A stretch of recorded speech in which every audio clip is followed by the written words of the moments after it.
Well, let's see what Commodore has for us on the computer science public domain disk. The R&D generator.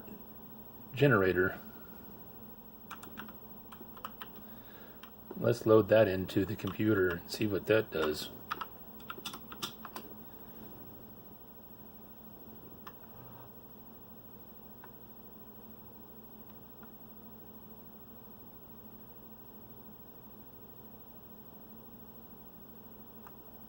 It might take a minute to load it.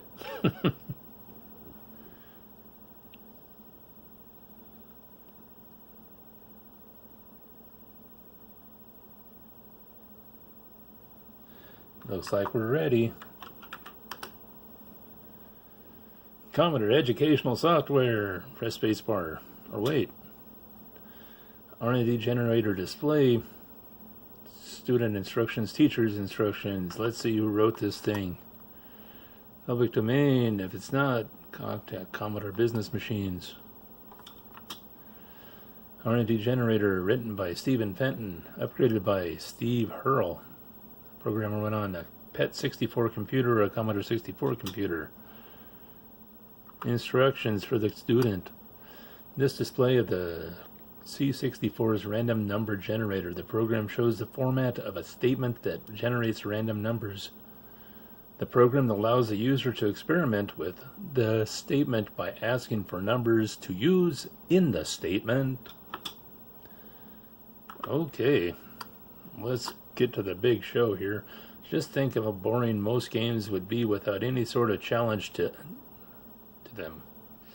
But luckily there is a statement in BASIC that adds a slight difference to a game.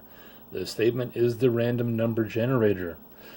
This statement looks like this: A equals int b plus rnd1 times c, close parenthesis. A is the random variable, b is the lowest a value, c less 1 plus b equals the highest value. Therefore, if we substitute some numbers for a, b, and c, we'll have a working random number generator. A equals int1 plus rnd1 times 10. This statement will give you no greater than 10 and no less than 1. Here are the 10 random numbers: 7, 6, 2, 5, 4, 8, 6, 8, 6, 2. 1b equals 1 and c equals 10. It's your turn to modify the b and c. Ooh, let's go 1 through 6, like a 6-sided dice. 3, 5, 1, 5, 4, 3, 2, 4, 5, 6. 10 random numbers. B is 1 and input a number for B. 1 through, let's go with a 20-sided dice. 17, 5, 18, 13, 17, 9, 13, 7, 11, 13.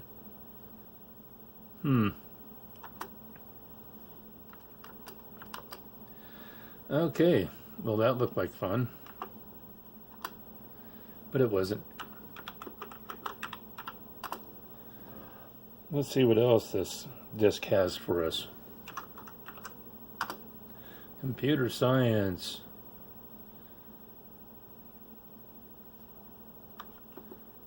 Comp concept.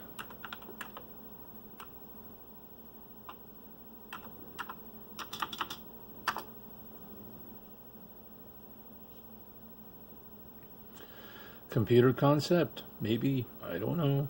We'll have to look.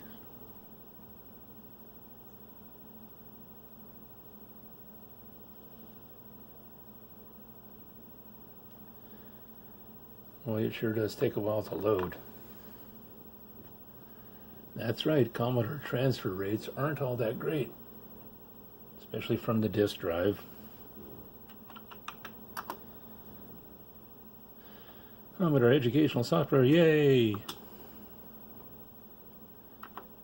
And this was written by T. Winning and upgraded by Armand Aiello.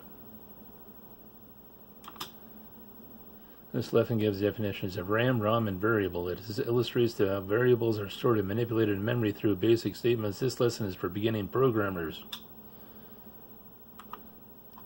Sounds like, yeah.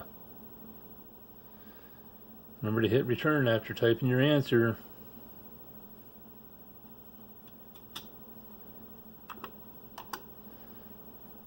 Memory is used to store data needed to make the computer run. There are two kinds of data.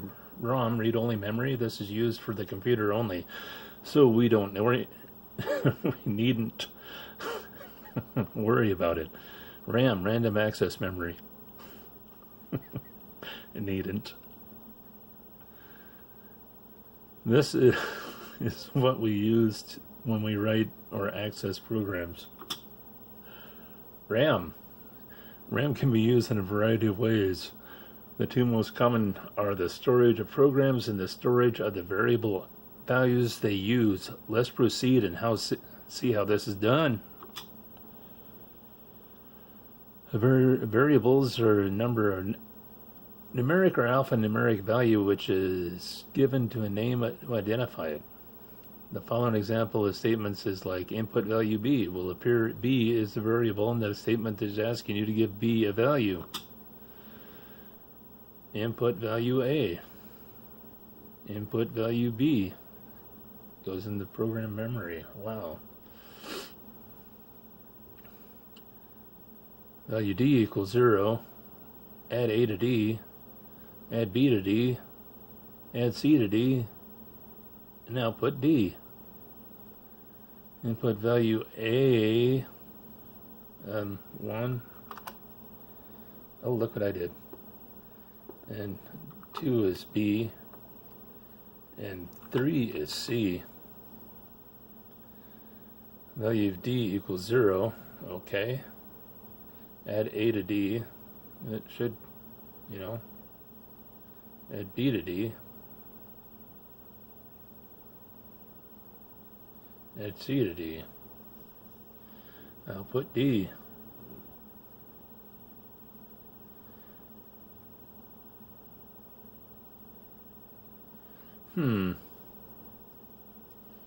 I don't know. D didn't change its variable, did it? No, let's not do that again. Okay. Well, there's 2 of them. Like, subscribe if you want more of this kind of stuff. Comment if you thought that was worth anything or not. We'll see you later.